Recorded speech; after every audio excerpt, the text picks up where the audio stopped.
Na tumejua kwa muda mrefu maji imekuwa shida kwa miji zetu, kwa manyumba zetu. Lakini tunataka tushukuru kwamba kupitia mradi huu watu wetu wa Bungoma wanaenda kupata maji safi.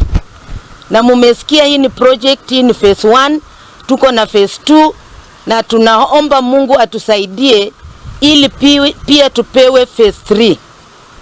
Na Mungu akipenda, ninaona kama mambo yatakuwa mazuri. Tunawahakikishia kwamba kaunti yetu ya Bungoma watu wote tutapata maji safi. So tuendelee kushirikiana na kusupport huu mradi. Kuna siasa ilikuwa inaendelea ya kusema kwamba hii maji itateremka tu chini, watu wa huku juu hawatakunywa maji. Nataka niwaambie hiyo ni propaganda, maana maji, watu wa kwanza ambao watakunywa maji haya ni watu kutoka mlima, kisha baadaye maji itateremka ili pia ifaidishe watu wetu wa Bungoma, maana sisi wote ni jamii moja.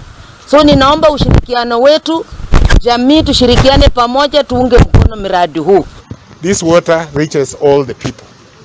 That not only a few should benefit, even the poor should enjoy this water, because it is our natural resource. It is a resource we have in Bungoma, and right from the source all the way to Bungoma, everybody should enjoy the water.